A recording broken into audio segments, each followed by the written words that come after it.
We're busy that weekend, Valerie. Maybe next month. My mother's voice came through the phone with that same dismissive tone I had heard my entire life. I stood in my brand new apartment in Portland, Oregon, looking out at the skyline I had worked 8 years to afford, and felt my chest tighten.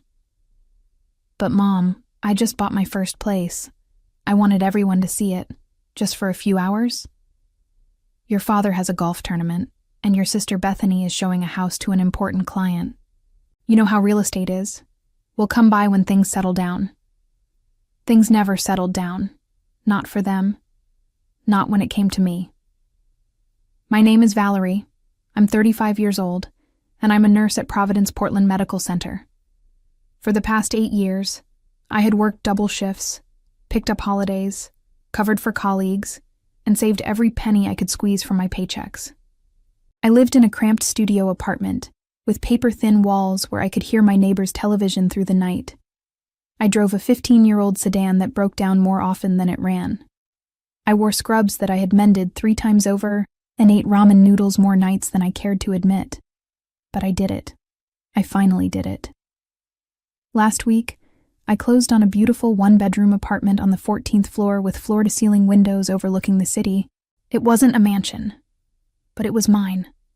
Completely mine. No landlord, no mold in the bathroom, no upstairs neighbor stomping around at 2 a.m. Just my own space with hardwood floors, a kitchen with actual counter space, and that incredible view. I had called everyone. My parents, my sister Bethany, my brother Trevor, even my cousin Janine, who I barely spoke to anymore. I planned a housewarming for Saturday afternoon. Nothing fancy, just some appetizers, drinks, and a chance to show my family what I had accomplished. One by one, they all declined. I have a work thing, Trevor said. That's the weekend of the charity auction I'm organizing, Janine explained, though she had never mentioned any auction before. Bethany was the worst. She laughed when I first told her about the apartment. You bought in that building? Valerie, seriously? It's not even in a trendy neighborhood. I could have helped you find something with actual investment potential. My sister had always been like that. She became a real estate agent 5 years ago and suddenly acted like she was an expert on everything. Never mind that I had spent months researching, visiting open houses, and carefully calculating what I could afford. Never mind that this apartment was perfect for me. Bethany had opinions, and she never hesitated to share them. I ended the call with my mother and set my phone down on my new kitchen counter. The granite was cool under my palm. I looked around at the boxes still waiting to be unpacked, at the walls that needed decorating, at the space that should have felt like a celebration, but instead felt hollow. This wasn't new. This was the pattern of my entire life. Growing up, I was always the invisible child. Bethany was the golden daughter, the one with perfect grades and perfect friends. Trevor was the athletic son, the one my father bragged about at every barbecue. And I was just Valerie, the middle child who worked hard and never quite measured up. When I graduated nursing school, my parents threw Bethany a huge party for getting her real estate license the same month. My graduation dinner was at a chain restaurant with a gift card for $50. When I got my first nursing job, Trevor announced his engagement, and suddenly, that was all anyone could talk about for 6 months. When I paid off my student loans last year, Bethany bought a new car, and my mother spent 3 weeks showing everyone photos of it. I told myself it didn't matter. I told myself I was doing this for me, not for their approval. But standing in my empty apartment that Saturday, I realized how much I had wanted them to care. Just once. Just for one afternoon. I spent the weekend alone, unpacking boxes and arranging furniture. I hung curtains. I assembled a bookshelf. I organized my tiny closet and folded my clothes with the kind of care I never bothered with in my old place. This was my home now. Mine. Sunday evening, as the sun set over Portland, I stood by my window and watched the city lights begin to glow. The view was stunning. The skyline stretched out before me, buildings lit up against the darkening sky, and I could see all the way to the river. I picked up my phone and took a photo, just one picture of that perfect view with the city spread out below me. I posted it to social media with a simple caption, "Finally home." I didn't tag anyone. I didn't add details. I just shared that one image and set my phone aside. Within an hour, it started. My phone buzzed, then again, and again. I glanced at the screen and saw notifications flooding in. Comments, messages, phone calls, all from my family. I looked at my phone, then back out at the view. For 8 years, I had worked myself to exhaustion. For 8 years, I had heard every excuse about why they were too busy, too important, too occupied with their own lives to show up for mine.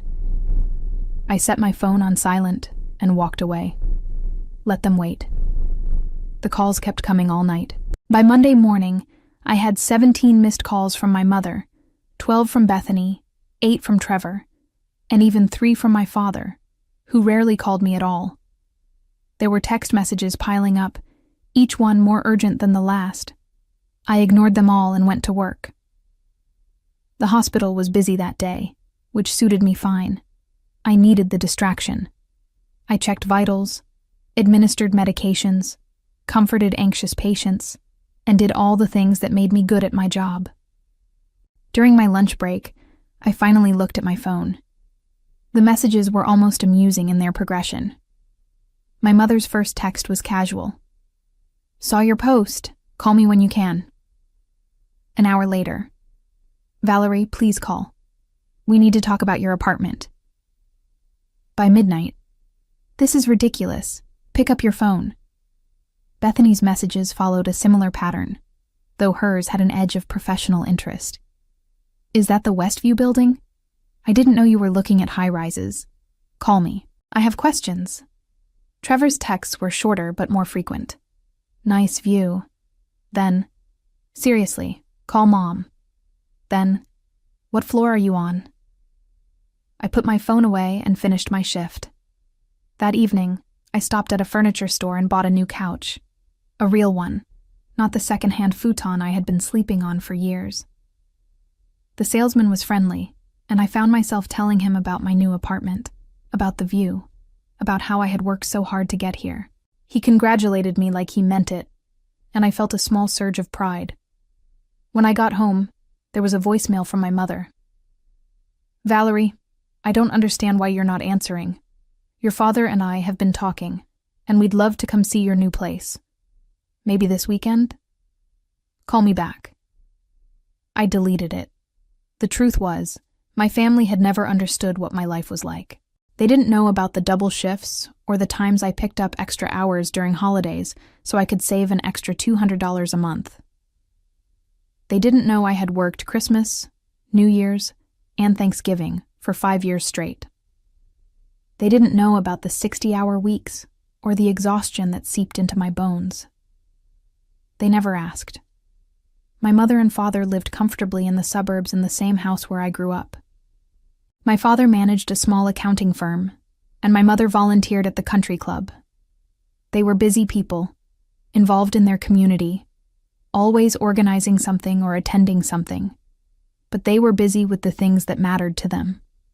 Bethany had built a successful real estate career, or so she claimed. She sold homes to wealthy clients and posted photos of herself holding oversized checks at closings.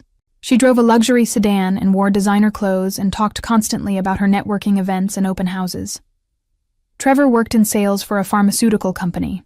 He traveled often, made decent money, and spent most of it on his hobbies.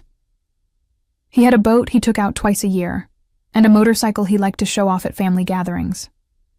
And then there was me, the nurse, the one with the practical job and the practical life.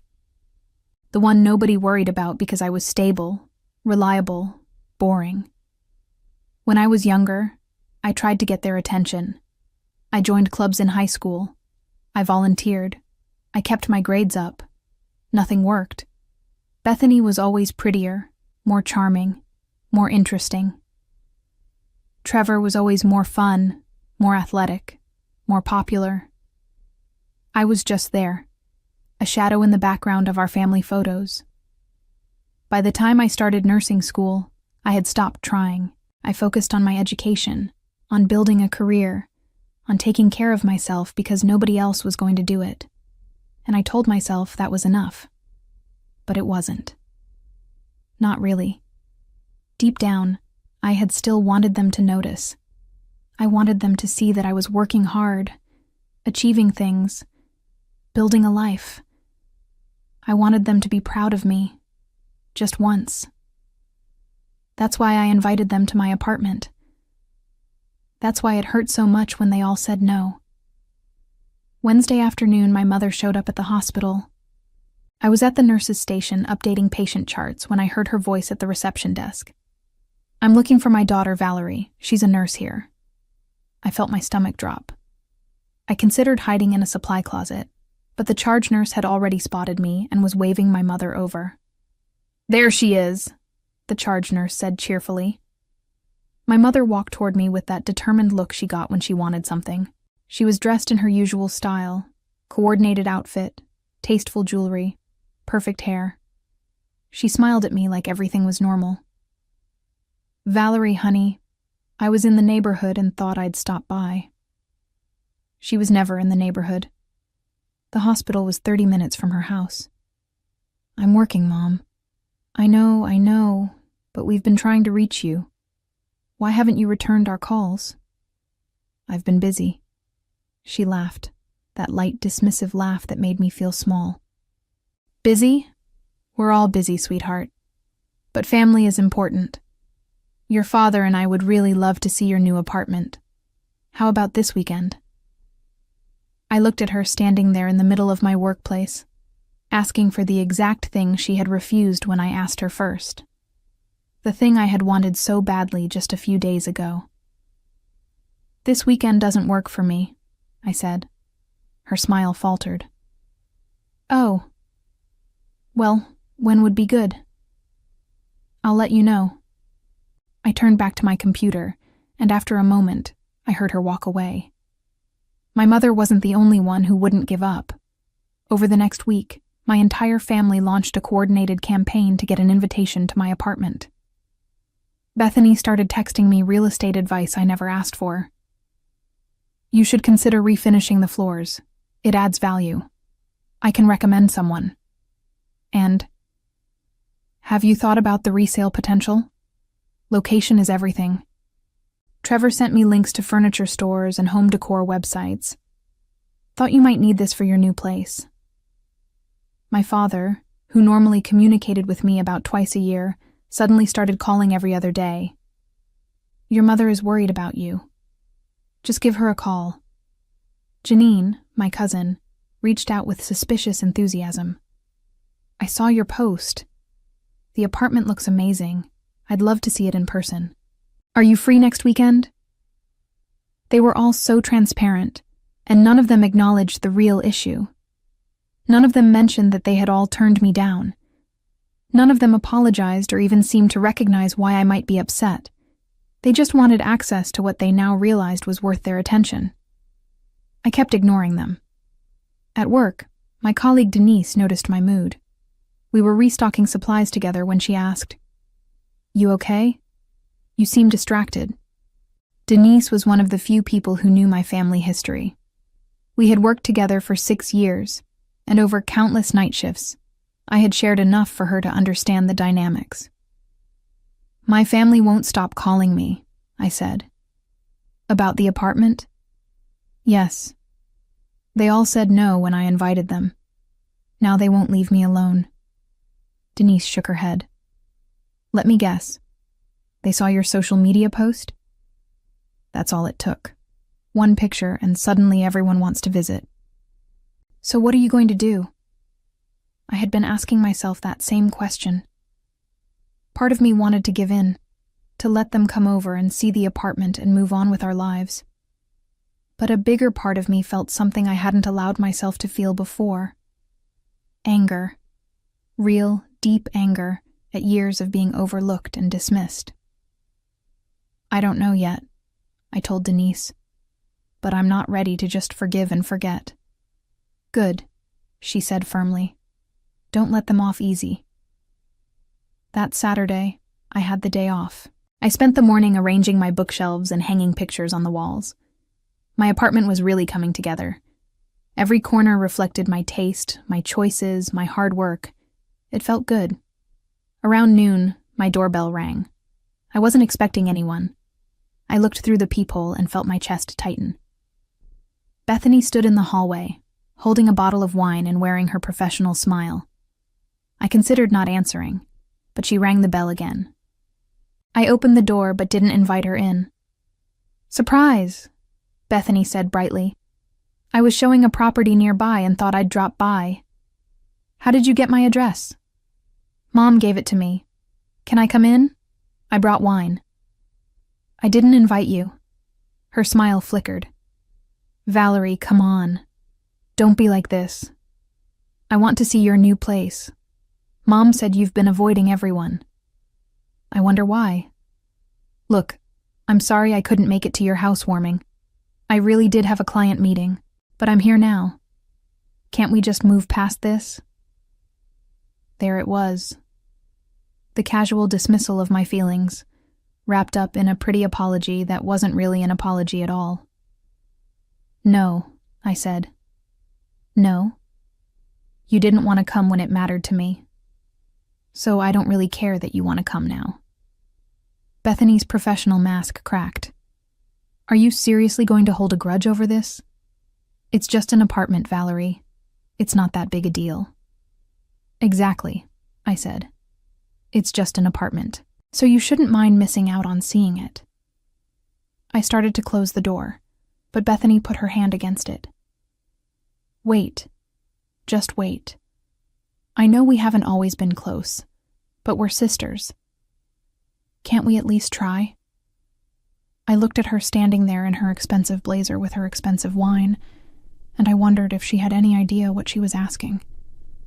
She wanted me to just let her in, literally and figuratively, without acknowledging the years of being second place, without admitting that she had always seen me as less important, less interesting, less worth her time. "You want to know something?" I said quietly.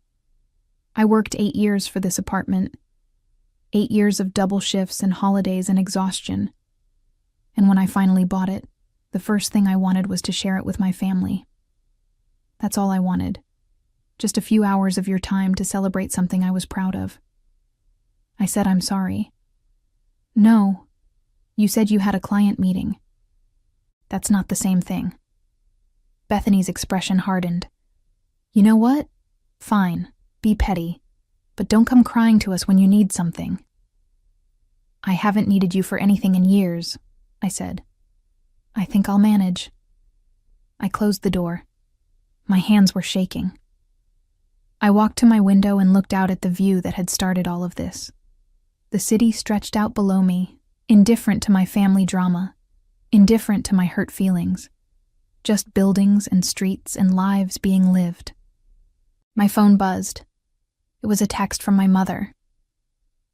"Bethany told me what happened. This is unacceptable. You need to apologize to your sister." I stared at the message for a long moment. Then I blocked her number. I blocked Bethany's number. I blocked Trevor's number. I even blocked my father's number. I set my phone down and felt something shift inside me. For 35 years, I had waited for my family to see me, to value me, to make me feel like I mattered. And they never did. Maybe it was time to stop waiting. Maybe it was time to build a life where I didn't need their approval at all. The silence that followed blocking my family was both terrifying and liberating. For the first 2 days, I kept checking my phone, half expecting to find a way around the block, some emergency that would force me to respond. But nothing came. Just blessed, peaceful silence. Work became my refuge. I picked up extra shifts again, not because I needed the money anymore, but because I needed the distraction. The hospital was the one place where I felt competent, valued, necessary. Patients didn't care about family drama. They just needed someone who showed up and did the job well. It was during a particularly long Thursday shift that everything started to unravel in ways I hadn't anticipated.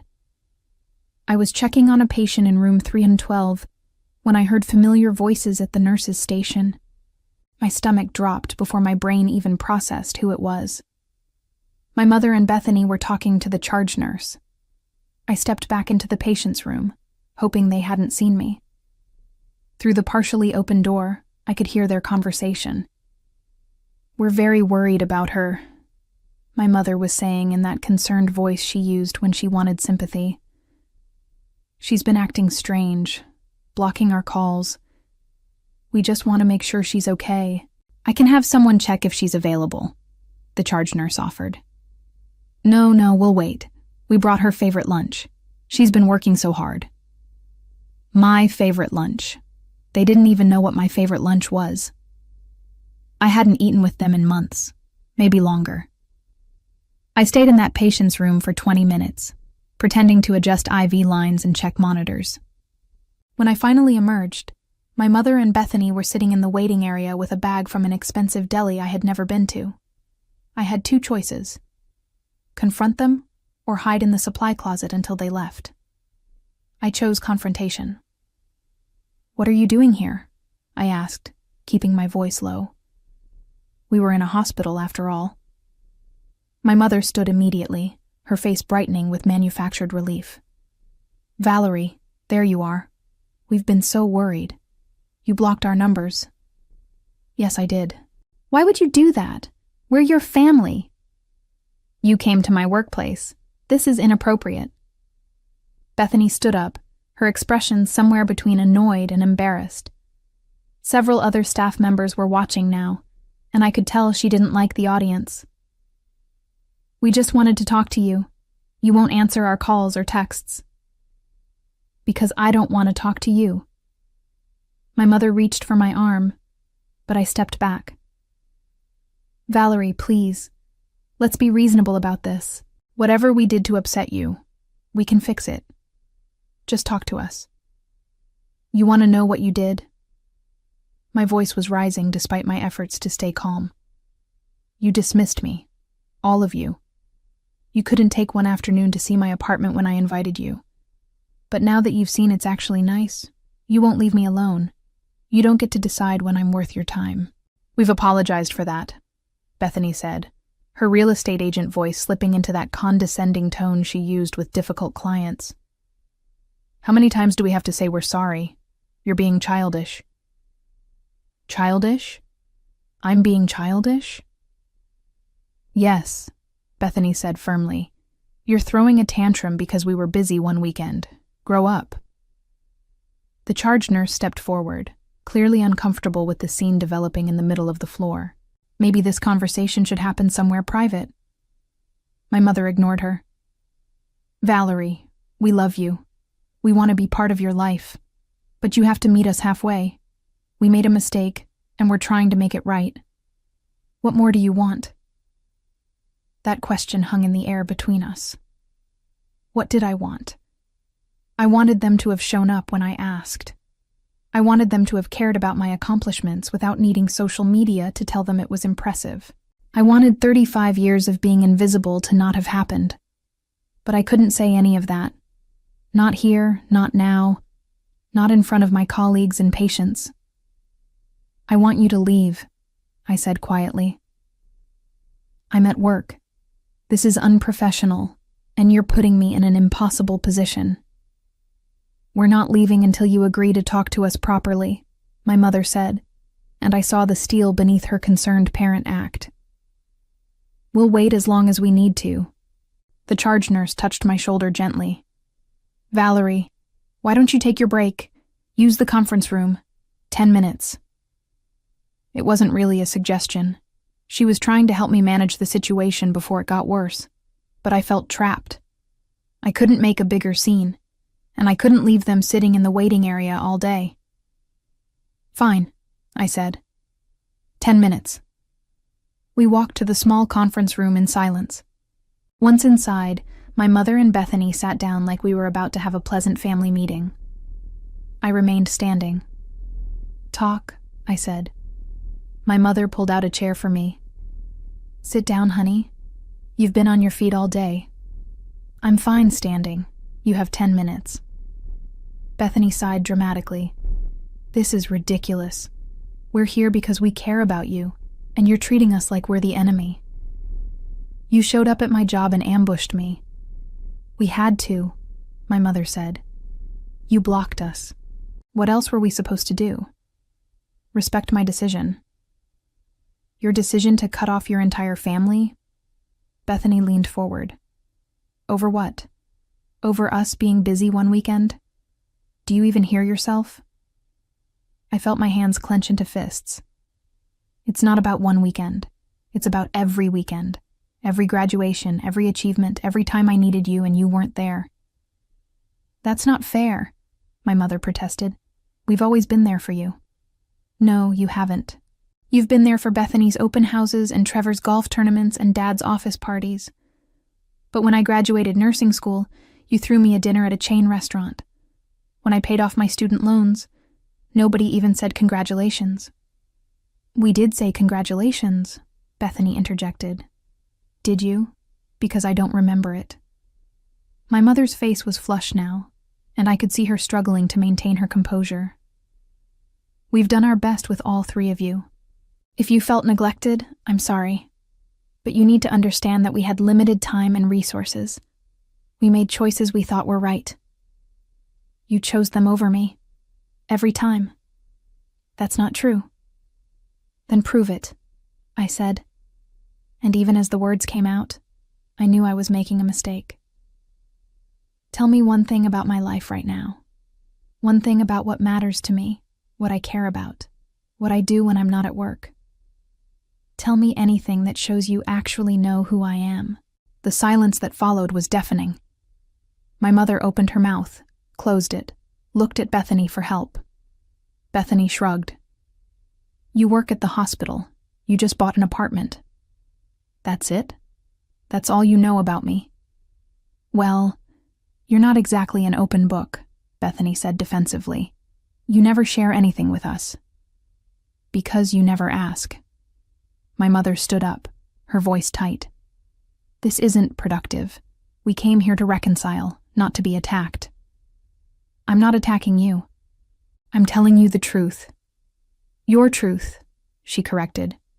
Your version of things. There are 3 sides to every story, Valerie.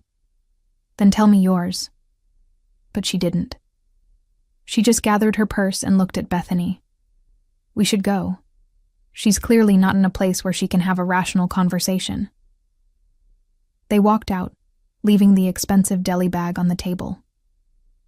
I sat down heavily in one of the chairs and put my head in my hands. The door opened, and Denise poked her head in. You okay? No. She came in and sat beside me. That looked rough. They don't get it. They're never going to get it. Maybe not, Denise said gently. But that doesn't mean you were wrong. That evening I came home to find my brother Trevor waiting in the lobby of my building. He stood up when he saw me, holding a coffee cup and looking uncomfortable. How did you get in here? I asked, already knowing the answer. The building had a buzzer system, but some residents were careless about letting people in. Someone held the door for me. Look, I know you don't want to see any of us right now, but I really need to talk to you. I'm tired, Trevor. It's been a long day. Just 5 minutes, please. Against my better judgment, I let him follow me upstairs. When I unlocked my apartment door, I saw his eyes widen as he took in the space. Wow, he said quietly. This is really nice, Val. No one had called me Val since high school. I didn't invite him to sit down. Say what you came to say. Trevor walked to the window, looking out at the view that had caused all this trouble. I get why you're mad. I do. Mom and Bethany came to see me after they left the hospital, and they told me what happened. I'm sure they gave you their version. They did, but I also know them, and I know you, and I wanted to hear your side. That surprised me. Trevor had never been particularly insightful about family dynamics. He usually went along with whatever kept the peace. Why? I asked. He turned back to face me. Because I've been thinking about it, and you're right. We haven't been great to you. I haven't been great to you. I waited, suspicious of where this was going. When I got engaged, you helped plan my bachelor party. You spent weeks organizing it, and it was perfect. But when you graduated nursing school, I didn't even show up to the ceremony. I was golfing. I remember. And last year, when you texted me about paying off your loans, I just sent back a thumbs up emoji. I didn't even call you. No, you didn't. He sat down on my new couch without asking, looking tired. The thing is, I think I always just assumed you'd be okay. You're the responsible one, the one who has her life together. You don't need the same attention that Bethany needs or the same encouragement that I need. You just handle things. So you took me for granted. Yeah, I guess I did. It was the most honest thing any member of my family had said to me in years, and I didn't know how to respond. Why are you telling me this? I asked. Because Mom called me crying after the hospital thing. She said you accused her of not knowing anything about you, and when she tried to think of something, she couldn't, and that scared her. It should scare her. It scared me too, because I realized I couldn't answer that question either. I don't really know you, Val. Not anymore. Maybe I never did. I felt tears prickling at my eyes, but I blinked them back. So what now? You apologize. I forgive everyone. And we go back to how things were. God, I hope not, Trevor said. Because how things were wasn't good. At least not for you. I sat down in the chair across from him. Then what do you want? I want to understand. Help me understand what the last 8 years have been like for you. What it took to get here. So I told him. I told him about the double shifts and the exhaustion. I told him about picking up Christmas Day shifts every year so I could save the holiday pay differential. I told him about living in that terrible studio with the broken heater and the landlord who never fixed anything. I told him about eating ramen and rice for months at a time. I told him about the spreadsheet I kept, tracking every penny, calculating how long it would take to save enough for a down payment. Trevor listened without interrupting. When I finished, he was quiet for a long moment. I had no idea, he finally said, because you never asked. You're right, but also, you never told us. You never said you were struggling, or that you needed help, or that things were hard. Would you have listened? He didn't answer, which was answer enough. I didn't want your help, I said. I wanted your acknowledgement. I wanted you to notice that I was working toward something. I wanted someone in this family to be proud of me, without me having to beg for it. I am proud of you. Looking at this place, knowing what it took to get here, I'm really proud of you, Val. 8 years too late. I know, and I can't change that. But I can try to be better going forward. If you'll let me. I wanted to believe him. I wanted to think that this conversation was real, that his understanding was genuine. But I had been disappointed by my family too many times to trust it easily. Trevor, why did you really come here? Did Mom send you? He had the decency to look embarrassed. She asked me to talk to you, yeah, but not for the reasons you think. She's genuinely upset, Val. So is Dad. They're realizing that they might actually lose you, and it's freaking them out. They should have thought of that before. You're right. But people don't always think about consequences until they're facing them. You blocking everyone, refusing to see us. It's making them understand how serious this is. Good. Is it? Trevor leaned forward. Because I'm not sure what your endgame is here. Are you cutting us off forever? Are you waiting for some grand gesture? What do you actually want to happen? It was a fair question, and I didn't have a good answer. I don't know, I admitted. I just know I'm tired of being the one who always bends. I'm tired of being understanding and flexible and forgiving, while everyone else just does whatever they want. Then don't bend. Make us work for it. Make us prove we can do better. And if you can't, if this is just temporary guilt and in a month everything goes back to normal, then you'll know, and you can make your decision with full information. We sat in silence for a few minutes. Outside my window, the city lights were beginning to glow as dusk settled over Portland. I'm not ready to see everyone yet, I said finally. I'm still too angry. That's fair, but will you at least unblock my number so I can check in on you? Not for them, just for me. I considered it. Maybe. But if you start acting as their messenger, you're getting blocked again. Deal. He stood up to leave, then paused at the door. For what it's worth, this apartment is incredible. You should be proud of yourself, Val.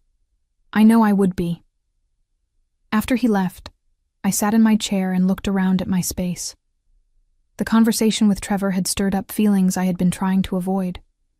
Part of me wanted to believe that things could change, that my family could actually learn to treat me differently.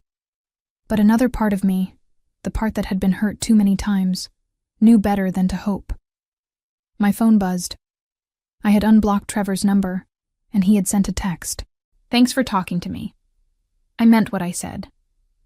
I didn't respond, but I didn't block him again either. 2 weeks passed, and I settled into a routine that didn't include my family. I worked, I came home, I enjoyed my apartment. I started taking yoga classes on Tuesday evenings. I joined a book club at the library. I went to happy hour with Denise and some other nurses from the hospital. I built a life that was entirely my own, and it felt good. Trevor texted me occasionally, but true to his word, he never mentioned our parents or Bethany. He just sent casual messages about his day or asked about mine. I responded sometimes, keeping things light. Then, 3 weeks after the hospital confrontation, something happened that changed everything. I was at the grocery store on a Saturday morning when I ran into Janine, my cousin. I hadn't seen her since before I bought the apartment, and I tried to walk the other way, but she spotted me. Valerie, wait. She hurried over, her expression urgent. I'm so glad I ran into you. I've been wanting to talk to you, but you blocked everyone. There was a reason for that. I know, and I don't blame you. But there's something you need to know, and I'm probably going to get in trouble for telling you. But I think you deserve to hear it. I felt a prickle of unease. What are you talking about? Janine glanced around, as if checking to see if anyone was listening. Can we talk somewhere private? This isn't a quick conversation. Against my better judgment, I followed her to the coffee shop next door. We sat in a corner booth, and Janine ordered 2 coffees before turning to face me. I need you to understand something first, she said. I'm not telling you this to cause drama or to take sides. I'm telling you because it's the right thing to do, and because I care about you. Janine, what is going on? She took a deep breath. Your mom and Bethany have been talking about your apartment. A lot. And not in a nice way. Okay. They're obsessed with it. Your mom told everyone at her book club about how you're living in some fancy high-rise, making it sound like you won the lottery or something. But when I talked to her privately, she said something that really bothered me. What did she say? She said they need to get back in your good graces because they want you to list Bethany as your real estate agent when you sell. She said it's a prime property, and Bethany could make a good commission off it. I felt my stomach drop. What? That's not even the worst part. Your dad has been asking Trevor questions about your finances. How much you make, whether you had help buying the place, if you have a mortgage. Trevor said no at first, but your dad kept pushing. Why? Janine hesitated. I think they're trying to figure out if you have money. Your mom made some comment about how if you could afford that apartment, you could afford to help them out with some things. Help them out with what? I don't know exactly. But your mom mentioned that they're having some financial problems. Something about their investments not doing well. She didn't go into detail, but I got the impression it's serious. I sat back, trying to process what I was hearing. So, they don't actually care about fixing our relationship. They want something from me. I think it started as curiosity, but yeah, it's definitely turned into something else. Bethany has been telling people she's going to list your apartment when you're ready to upgrade. She's already calculated her potential commission. Are you serious? I wouldn't make this up. I thought about not telling you, because I know how much it's going to hurt. But you deserve to know what you're dealing with. I felt numb. Part of me had suspected that my family's sudden interest wasn't genuine, but having it confirmed was still devastating. There's one more thing, Janine said quietly. Your mom has been telling people that you're being selfish and cruel, refusing to see your family over a simple misunderstanding. She's painting herself as the victim, and a lot of people believe her because they don't know the full story. Of course she is. I've been defending you when I can, but you know how your mom is. She's very convincing when she wants to be. We sat in silence for a moment. My coffee had gone cold, and I hadn't even taken a sip. Why are you telling me all this? I asked. You've always been closer to my mom than to me, because I've watched how they treat you for years, and I've always felt bad about not saying something. When you posted that picture of your apartment, I saw how beautiful it was, and I was genuinely happy for you. But then, I watched your family's reaction, and it made me sick. They didn't care about your accomplishment. They only cared about what it meant for them. Thank you for telling me, I said. Really. I know it wasn't easy. What are you going to do?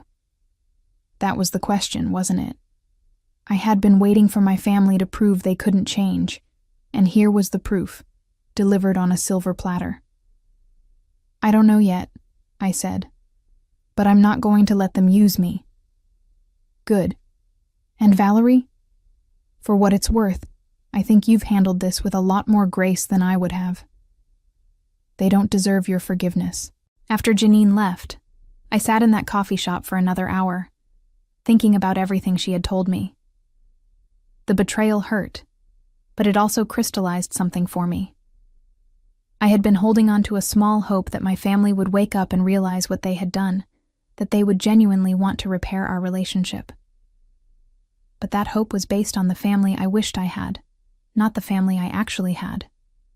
My real family saw me as a resource, not a person. They saw my apartment as an opportunity, not an achievement. And when I set boundaries, they didn't respect them. They just looked for ways around them. I pulled out my phone and looked at the blocked numbers. With a few taps, I unblocked them all. Not because I wanted to reconcile, but because I wanted to see what they would do next. I wanted to watch them reveal themselves completely, and I was going to make sure that when they did, there would be consequences. Within minutes, my phone started buzzing. Messages from my mother, from Bethany, from my father. All variations of the same theme: relief that I had unblocked them, requests to talk, invitations to dinner. I responded to none of them. Instead, I opened a new note on my phone and started writing down everything I knew. Every promise they had broken, every achievement they had dismissed, every time they had chosen someone else over me. And now, their plan to use my apartment for Bethany's commission and their financial problems. If they wanted to play games, I would play. But I would play to win. I spent the next week preparing. If my family wanted access to my life, to my apartment, to whatever financial help they thought I could provide, they were going to have to earn it. But more importantly, they were going to have to show everyone who they really were. The first step was accepting their invitation to Sunday dinner at my parents' house. My mother nearly cried with relief when I called her back. "Oh, Valerie, I'm so glad you're ready to talk. We've missed you so much." "I've been thinking about what you all said," I told her, keeping my voice neutral. Maybe I was being too harsh. Family is important. "Yes, exactly. That's exactly what I've been saying. Come to dinner on Sunday. Your father will make his special ribs. It'll be just like old times." Just like old times. That was exactly what I was counting on. Sunday arrived, and I drove to my parents' house in the suburbs. The familiar tree-lined street, the perfectly manicured lawn, the house that had never quite felt like home. I sat in my car for a moment, steeling myself. When I walked in, everyone was already there. My parents, Bethany, Trevor.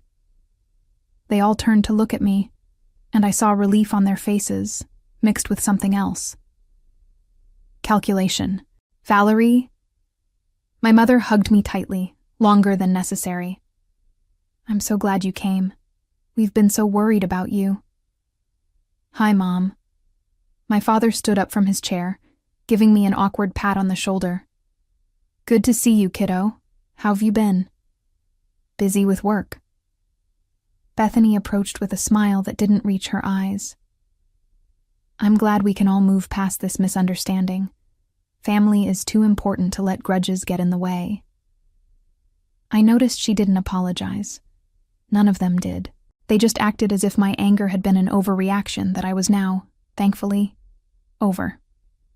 We sat down to dinner, and for the first 30 minutes, they kept the conversation light. The weather, local news, Trevor's new golf clubs. No one mentioned my apartment, or the fact that I had blocked them all for weeks. Then, as we were clearing the table, my mother made her move. Valerie, honey, I was thinking, since you're settling into your new place, maybe we could all come visit next weekend. I'd love to see what you've done with it. I'd love that, I said easily. Actually, I was thinking of having a bigger housewarming party. Invite some friends, colleagues from the hospital, maybe some neighbors. My mother's smile faltered slightly. Oh, well, that sounds nice, but I was thinking more of a family thing. Just us. Why not both? I suggested. A proper party would be fun. I could show everyone the place at once. Bethany jumped in. That's a great idea. And you know, Val, I've been thinking. That building you're in has excellent resale potential. When you're ready to upgrade, I'd be happy to handle the listing for you. Family discount, of course. There it was, exactly what Janine had said.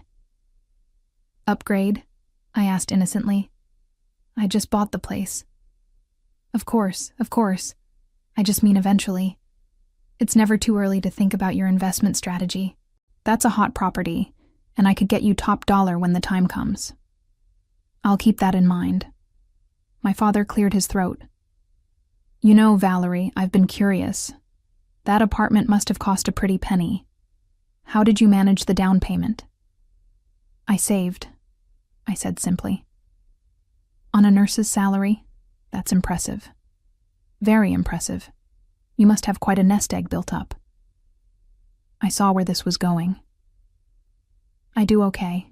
The thing is, my father continued, your mother and I have been having some financial difficulties. Nothing major, but our investments haven't performed as well as we'd hoped. We're getting older, and we need to think about retirement. We were wondering if you might be in a position to help out a bit. Just temporarily, of course.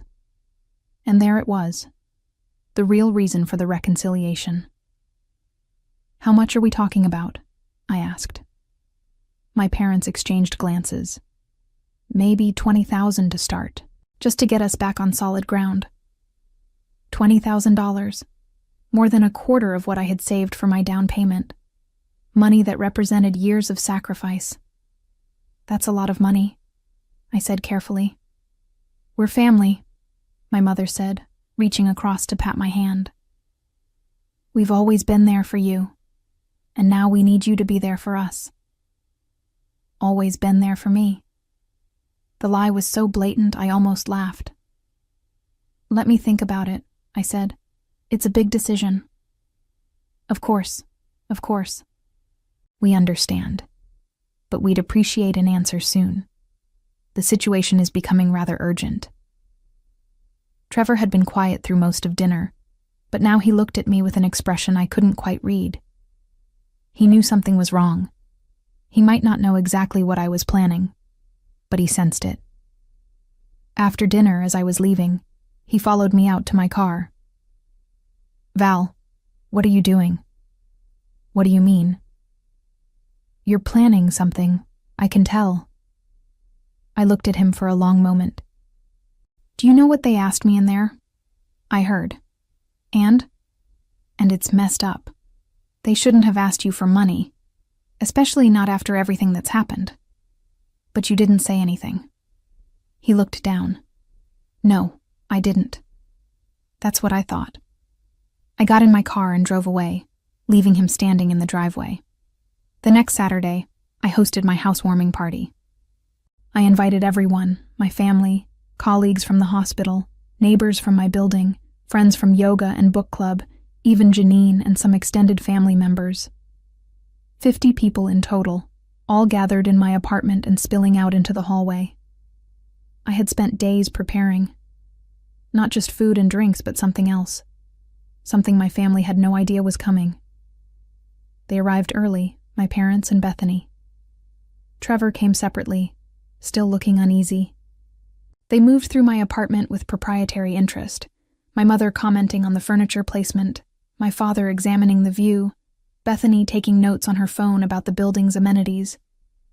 This really is a prime property, Bethany said loudly enough for others to hear. Great bones, excellent location. I'm so proud of my sister for making such a smart investment. My sister. Suddenly, I was her sister again, now that there was something in it for her. As more guests arrived, I played the perfect hostess. I introduced my family to my colleagues, to my neighbors, to everyone. I made sure everyone knew who they were. This is my mother, who taught me the importance of hard work, I said, watching her preen. And my sister Bethany, who's a successful real estate agent.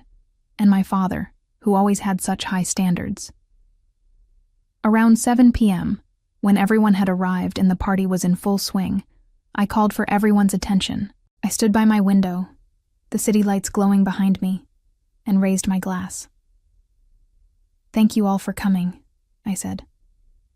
This apartment means everything to me, and I wanted to share it with the people in my life. My mother beamed. Bethany nodded approvingly. I've been thinking a lot lately about how I got here, I continued, about the journey it took to buy this place, and I realized that my story might resonate with some of you. I saw Trevor stiffen. He knew something was coming. 8 years ago, I was living in a studio apartment with mold in the bathroom and a heater that only worked half the time. I was working double shifts at the hospital, picking up every holiday, every weekend, every overtime opportunity I could find. I ate ramen noodles for dinner more nights than I care to count. I wore scrubs that I had mended 3 times over. I drove a car that broke down regularly.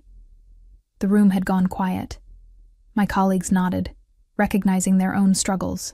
I did all of this alone, I said. I didn't have family money to help with the down payment. I didn't have connections to get me a better job.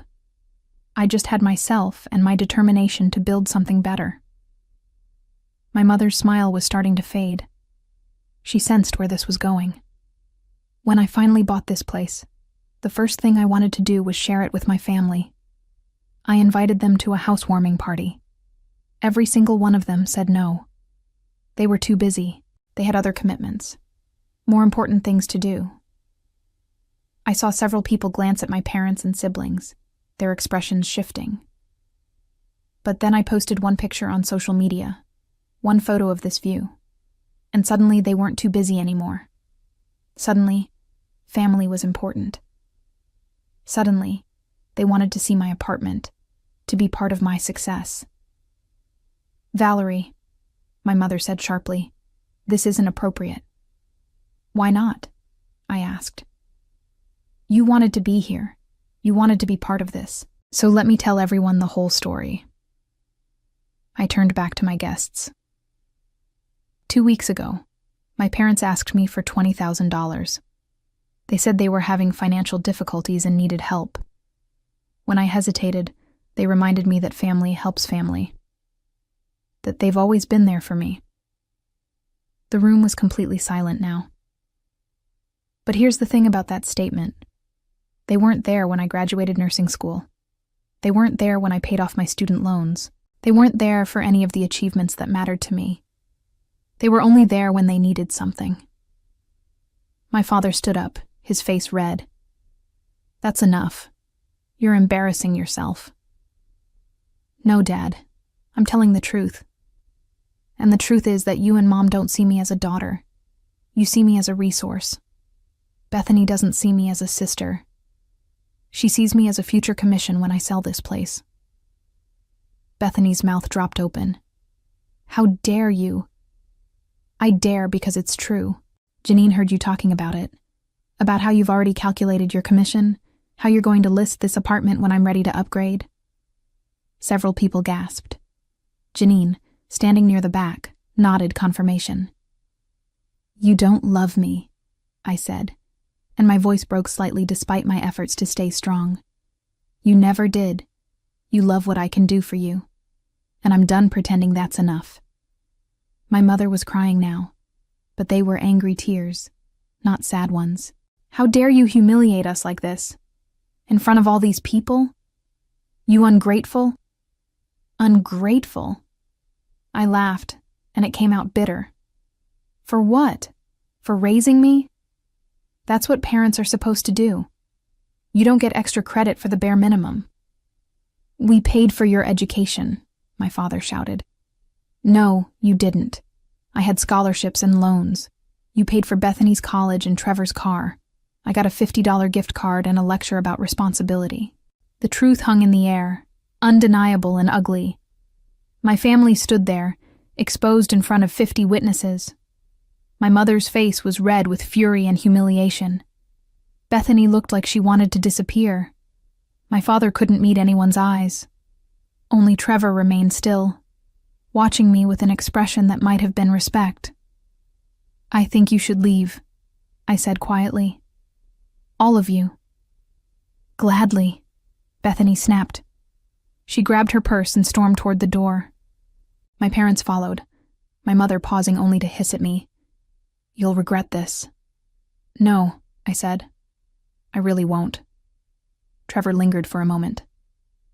Val, go with them, Trevor. You made your choice by staying silent. He opened his mouth as if to argue, then closed it and walked out. After they left, the party was subdued for a few minutes. Then Denise came over and hugged me tightly. That was the bravest thing I've ever seen, she whispered. One by one, other people approached. Colleagues who had worked similar struggles. Neighbors who understood family dysfunction. People who had their own stories of being undervalued and overlooked. My parents did the same thing to me, one of the nurses said. Only cared when they needed money. I cut off my sister 3 years ago, a neighbor admitted. Best decision I ever made. The party eventually resumed, and it turned into something better than I had planned. It became a celebration not just of my apartment, but of boundaries and self-respect, and choosing yourself when no one else will. Around midnight, after everyone had left except Denise, she helped me clean up. So what happens now? She asked. Now I live my life, I said, without them. They'll try to come back. People like that always do. Let them try. I meant what I said. I'm done. My phone had been buzzing all evening. Messages from extended family members, some supportive, most confused or angry. My aunt texted, "How could you embarrass your parents like that?" I blocked her. My mother left a voicemail. "You are no longer part of this family. Don't ever contact us again." I saved it, just in case I ever doubted my decision. Bethany sent a long text about how I had ruined her reputation, how she would never forgive me, how I was a selfish person who would die alone. I forwarded it to several people who had been at the party, letting her words speak for themselves. Only Trevor's message was different. "I understand why you did it. I'm sorry I wasn't strong enough to stand with you." I didn't respond. Maybe someday I would, but not yet. The wound was too fresh, and his silence had hurt almost as much as my parents' betrayal. Over the following months, I watched my family face the consequences of their behavior. Word spread quickly through our extended family and their social circle. My mother's friends at the country club heard about the party, about the demands for money, about Bethany's calculated plan to profit from my apartment. Their reputation suffered. Invitations stopped coming. My mother's book club disbanded after several members sided with me, refusing to associate with someone who had treated her daughter so callously. Bethany's real estate business took a hit when several potential clients heard about her behavior and chose different agents. She tried to spin the story, to paint me as a vindictive liar, but too many people had witnessed the truth. My father's accounting firm lost 2 major clients who were uncomfortable working with someone whose family values were so questionable. They had to sell their house in the suburbs and downsize to a small condo. I felt no sympathy. They had made their choices, and choices have consequences. As for me, I stood in my apartment 1 year later, looking out at the same view that had started everything. The city lights glowed against the night sky, and I felt something I hadn't felt in years: peace. I had built this life alone, without my family's support or approval, and that made it entirely mine. The isolation I had feared never came. Instead, I found a chosen family in my colleagues, my neighbors, my book club friends. People who showed up when they said they would, who celebrated my achievements without needing to be convinced they mattered, who valued me for who I was, not what I could do for them. I didn't regret exposing my family at that party. Some might call it petty or cruel, but I call it necessary. They had spent 35 years treating me as invisible, as less than, as someone who existed only to serve their needs. And when I finally set boundaries, they proved exactly who they were. The revenge wasn't just in the public humiliation. It was in choosing myself, in building a life so complete and fulfilling that their absence became a blessing rather than a loss. I had waited so long for my family to see me, to value me, to love me the way I deserved. And in the end, I realized the only person who needed to see my worth was me.